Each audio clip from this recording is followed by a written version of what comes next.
Universidad César Vallejo. Proyecto de emprendimiento de difusión cultural Cátedra Vallejo. Uno de los mejores reconocidos a nivel mundial es de nacionalidad peruana. Nos referimos a César Abraham Vallejo Mendoza, quien se posiciona en el pináculo de la literatura universal y la expresión poética del Perú. Ahora, ¿se ha puesto a pensar en qué inspiró a César Vallejo a escribir El Tusteno? ¿Y qué piensa César Vallejo acerca de la explotación de la minería? Si desea resolver todas tus dudas, iniciemos. César Abraham Vallejo Mendoza fue un gran escritor peruano que escribió novelas, ensayos, poemas y obras. La tierra que lo vio nacer es la provincia de Santiago de Chuco. Nació el 16 de marzo del año 1892. Creció en una sociedad llena de costumbres locales y tradicionales, donde las personas se les describe por ser muy trabajadoras. Una de las figuras indispensables a su formación fue don Francisco de Paula Vallejo, quien en vida fue su padre, y su madre, doña María de los Santos Mendoza, quien fue quien lo instruyó al catolicismo. César Abraham Vallejo Mendoza empezó su formación académica en el Centro 271 de Santiago de Chuco, del año 1905 al 1909. A sus 18 años empezó a instruirse en letras en la Universidad Nacional de Trujillo, donde por motivos económicos tuvo que dejar sus estudios y terminó graduándose en el año 1915. Durante el proceso de su carrera, se unió al Grupo Norte, integrado por jóvenes artistas, intelectuales, y en el transcurso de esa etapa, Vallejo ya daba a conocer sus versos en medios locales. Y a finales de 1917 se muda a Lima para hacer un doctorado y es motivado por sus amigos, ya que después de haber tenido un romance efímero con Zoila Rosa Cuadra, el poeta cae en depresión hasta el punto de querer acabar con su vida. Durante su estancia en la capital, se hizo amigo de Manuel González y Abraham Valdelomar. Y Los Heraldos Negros fue una de sus primeras obras publicadas el año 1919. La vida del poeta cambió radicalmente al ser acusado injustamente y tomado prisionero. Fue conducido a la cárcel de Trujillo, donde estuvo 112 días, ocurrido en el mes de noviembre en 1920. Debe haber sido para él, siendo inocente, una experiencia traumática que lo llevó a tomar la decisión de irse de su país, que tanto él quería. En esa etapa de prisión es donde empieza a escribir escalas mecanografiadas y trilce. En el año 1923 se fue a París, destino que le llama la atención por su cultura. Incluso estando en Europa, se imaginaba que lo obligarían a volver a Perú para ser encarcelado una vez más. Él no pensó viajar a Europa, sino que salió como queriendo escapar, no importando si llevaba consigo dinero. Decide alejarse de los malos tratos de la sociedad que le dio la espalda. Siempre quiso conocer Rusia, cuna del marxismo que él simpatizaba. Aunque fue corto su viaje, pues se acabó el dinero que llevó.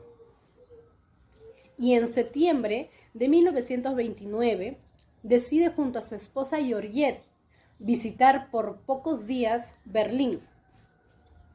Vallejo quiso disimular su segundo viaje a Rusia, en donde se nutrió de información que lo transcribe en sus dos textos sobre dicho país, donde expresa su posición al socialismo. El literato presiente que se va acercando a su fin con la edición, escrito Me moriré en París con aguacero, el año 1938, el 15 de abril. Por la mañana de la primavera, deja este mundo César Abraham Vallejo Mendoza, nuestro gran literato incomprendido en la época que le tocó vivir. Nos deja un legado de valores en cada una de sus obras, que son de ejemplo para nosotros. Son muestras de la cruda realidad del entorno en que vivía y observaba en sus viajes injustamente, donde él buscaba, ¿no?, siempre la igualdad, el cual se ve reflejada en sus poemas. César Vallejo también experimentó el trabajo en las minas. Él en su época universitaria postuló para trabajar en las minas y fue llamado, ya que su economía no se encontraba muy estable para seguir sus estudios. Él se desempeñó en forma administrativa. Él encontró al ir en las minas también que los trabajadores eran explotados y les dijo que deben ser unidos para conseguir sus demandas. Los aconsejaba y los apoyaba. Sentía empatía y solidaridad para ellos. Creo que esto también sirvió para que los dueños de la mina lo despidieran casi al poco tiempo. Esta parte de su vida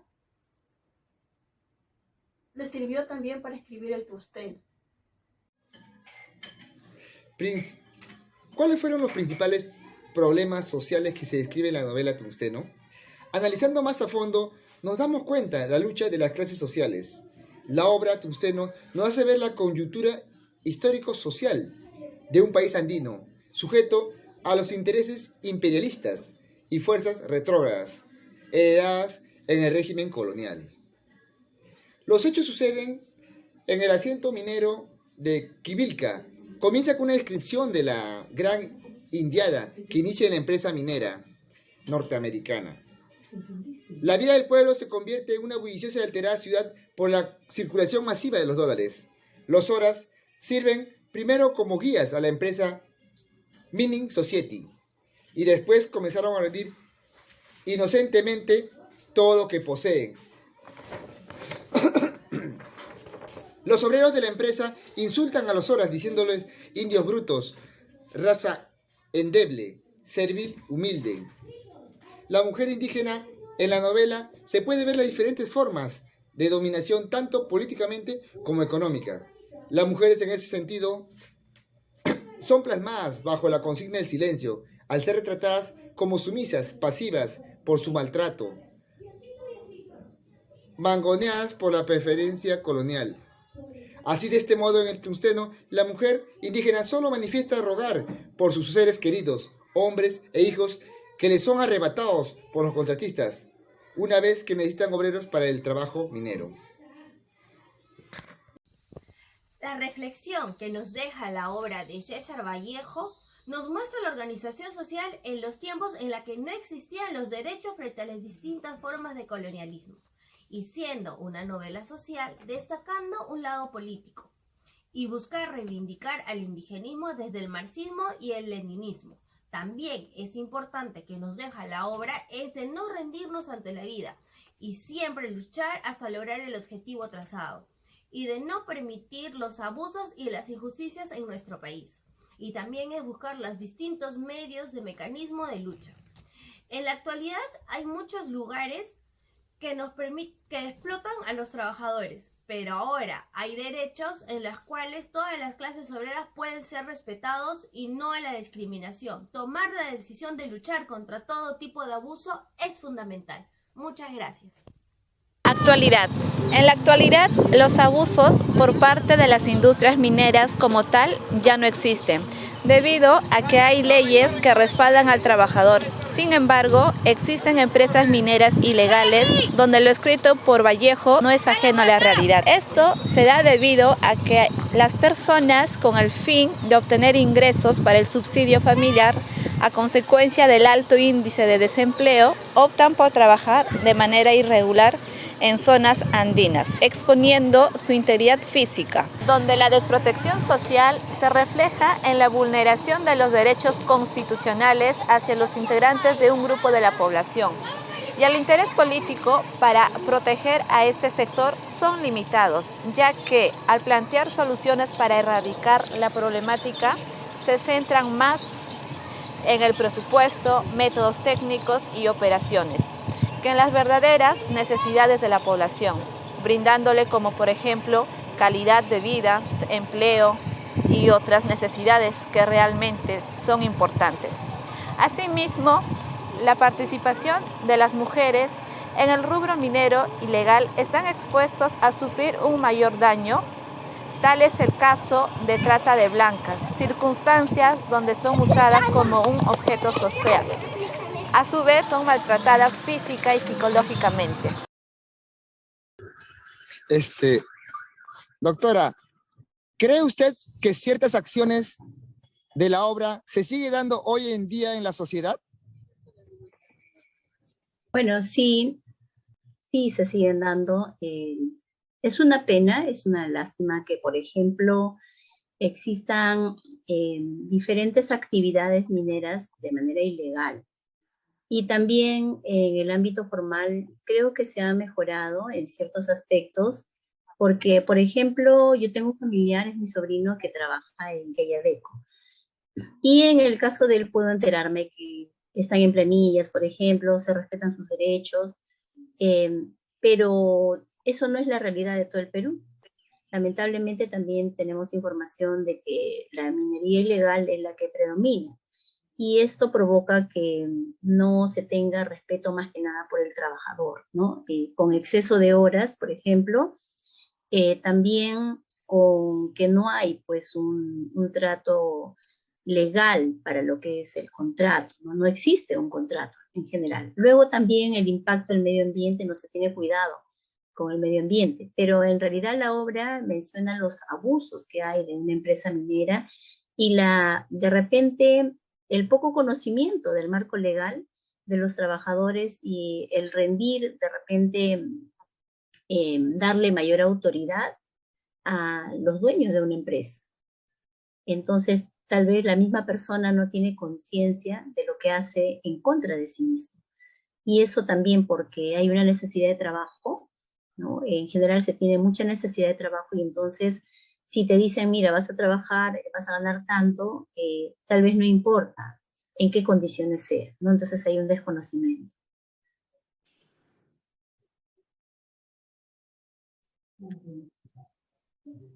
Profesora, continuamos con la segunda pregunta, Sí. que sería, ¿qué quiso transmitir el poeta César Vallejo con la novela El Tusteno? Bueno, César Vallejo, el poeta universal, en todo lo que es la literatura que él propone, pues poesía, narrativa, cuentos y novelas, es un escritor, digamos, que pudo tener varios géneros y en todos ellos él ha sido muy valioso en la poesía, tanto como en la narrativa. En realidad, él en toda su obra en el fondo hace una denuncia, ¿no? De toda la problemática que vive el país. En este caso, pues, no está lejano el tema de la minería, que siempre se ha sabido, ¿no?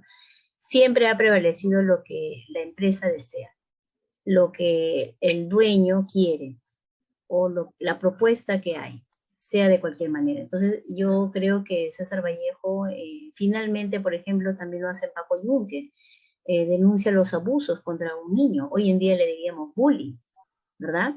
Hoy en día, pero él igual se ha manifestado. Entonces, en todas sus obras lo que él hace es una manifestación de una realidad, la realidad del Perú, la realidad triste del Perú en muchos aspectos, y bueno, en este caso, un pueblo concreto en la minería. Pero eso es una visión como la hacen otros escritores también. Pero él hace una visión no solamente de la realidad del Perú, en este caso en el campo de la minería, sino él quizá también fue su intención que nos demos cuenta de ello, que sepamos de qué se trata, ¿no?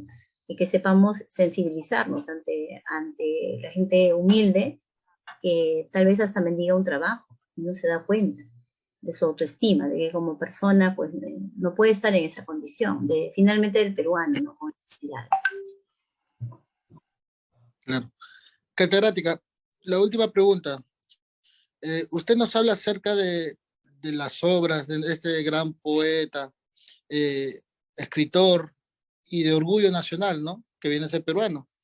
Eh, Usted considera y nos hace mención que cada parte de una obra nos quiere dar a entender, quizás lo podemos considerar que haya sido una vivencia que a él le tocó vivir de niño, de joven, y considero yo, o bueno, en este caso, ¿usted considera que fueron los pilares o los cimientos para formar el gran escritor que él fue en su debido tiempo?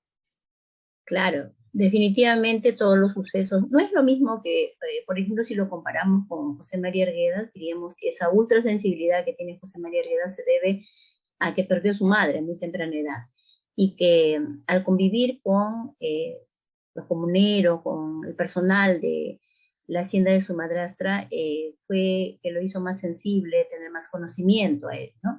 En el caso de César Vallejo, él tuvo una familia y lo refleja en sus poemas, ¿no? Por ejemplo, le dice a su madre, Taón estuosa, ¿no? Y lo que quiere decir refleja su sensibilidad porque la cocina se convierte en un lugar de amor de la madre hacia sus hijos. Él lo refleja también cuando dice a mi hermano Miguel.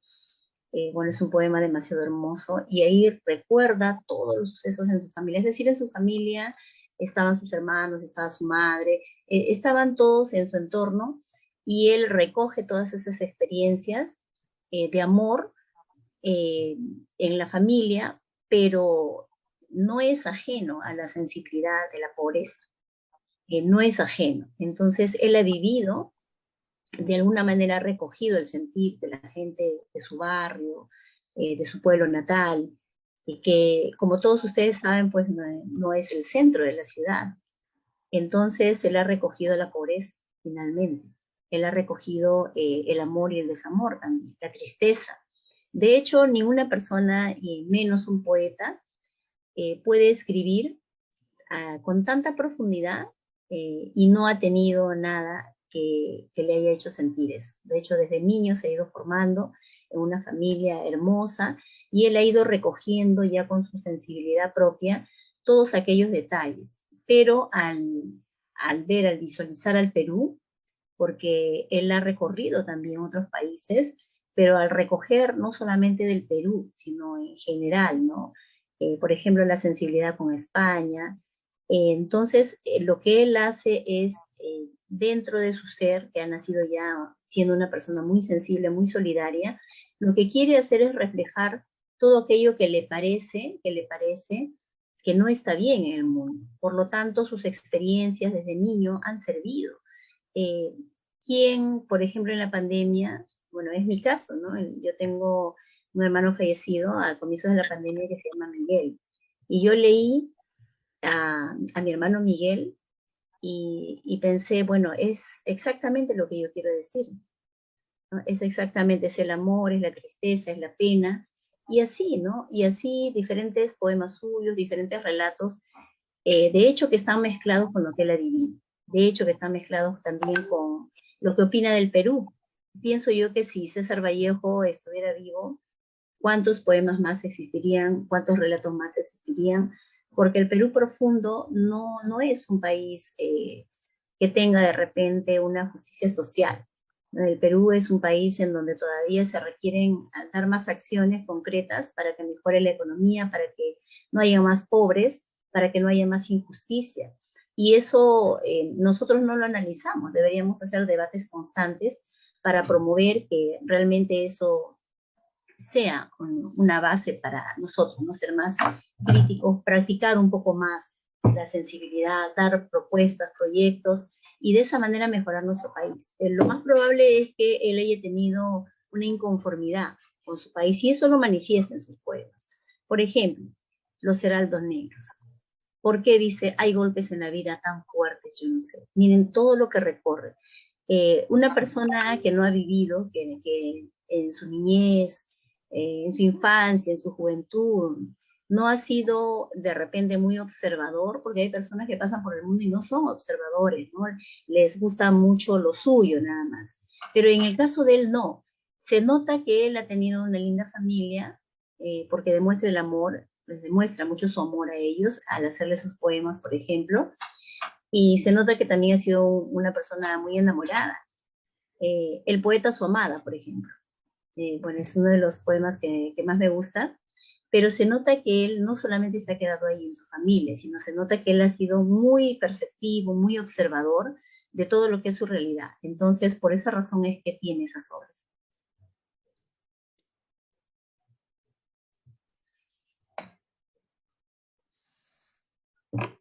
Bien, profesora, muchas gracias por ¿no? transmitirnos sus conocimientos y hacernos referencia de varias obras del escritor, de César Vallejo. Y bien, llegando a la parte final, profesora, mi equipo y yo te agradecemos el haber hecho un espacio de tan recargada agenda para concedernos la entrevista y sobre todo el que haya compartido, ¿no? su amplio conocimiento adquirido a lo largo de su experiencia como docente y otras actividades donde se destaca profesionalmente. Muchas gracias una vez, profesora, y bueno, agradecer y bueno, reflexionar, ¿no? sobre todo las obras que nos ha dejado el gran escritor César Vallejo. El día de hoy tendremos la segunda entrevista a un integrante de la compañía minera Antapacay. Con nosotros el señor Edinson Santiago Villa, técnico de palas y perforadoras de la compañía Antapacay, compañía número 1 de explotación de cobre, ubicada en la provincia de Cusco. La siguiente pregunta es netamente que mencione la diferencia con su amplio conocimiento en el tema de lo que es el régimen laboral, la remuneración económica y un factor muy importante que es en la actualidad la seguridad en un campamento minero, en comparación de los años 50 con la actualidad en la que estamos, con el año 2022. A continuación, daré pase al entrevistado. Muy buenos días. El que le habla es Edinson Santiago Villa, técnico mecánico de palas y perforadoras del área de la compañía minera Antapacay, ¿no? De la cual se está ubicado en el departamento de Cusco, provincia de Espinar, ¿no? A más o menos un promedio de 5.300 metros sobre el nivel del mar, ¿no? Ahora me preguntan, ¿no? ¿Cuál era la diferencia tanto en lo laboral como en lo económico de la diferencia de nuestro año a los años 50, ¿no? La diferencia es recontra abismal, ¿no? Lógico, porque no vamos a comparar las situaciones anteriores de los años 50 a este año moderno, ¿no? Lógicamente las cosas han cambiado y han mejorado, ¿no? Tanto en el tema económico como el tema más que todo de seguridad, ¿no? En los años 50 la seguridad era mucho menor, ¿no? Ya que en ese tiempo estamos hablando que aproximadamente esta minera pertenecía directamente al Estado, ¿no? La cual estaba un poco desamparada, ¿no? Y era muy diferente, ¿no? Aquí en el campamento las personas vivían, ¿no? Vivían con sus familias. Hacían una vida familiar normal, ¿no? El minero salía a trabajar a la mina, terminaba su régimen laboral, que podía ser de 8 horas en ese tiempo, pero era de doble turno, ¿no? Que tal vez era un doble turno obligado a trabajar, ¿no? Terminaba sus 8 horas o sus 13 horas laborales con doble turno y volvía al campamento donde su familia lo espera, ¿no? Lo esperaba. Pero ahora actualmente no, las cosas han cambiado. Te piden que el personal sea más capacitado, ¿no? Para así evitar el índice de accidentes, y asimismo evitar el índice de accidentes, la persona capacitada está tanto capacitada técnicamente como lo que está capacitado en seguridad, ¿no? Que es lo que se quiere ahora, ¿no? Evitar accidentes futuros, digamos, que no te postren, pues, ¿no? Que sean incapacitantes, accidentes incapacitantes con el tiempo, ¿no? Digamos, por el tema de los oídos, el tema de los pulmones, ¿no? Que es lo que más o menos sufre toda la gente de la minería, ¿no? Y en cuanto a la diferencia, esos años también es bastante la seguridad, ¿no? Ahora la seguridad es primordial, ¿no? Acá el técnico que no tiene buena seguridad es una persona que prácticamente la empresa constantemente está en evaluación, todo personal, y si no tiene seguridad prácticamente no sirve para ese trabajo, ¿no? Así mismo, ¿no? es ser más para servir mejor, y justamente así como tú mismo te cuidas, también cuidar a tu entorno.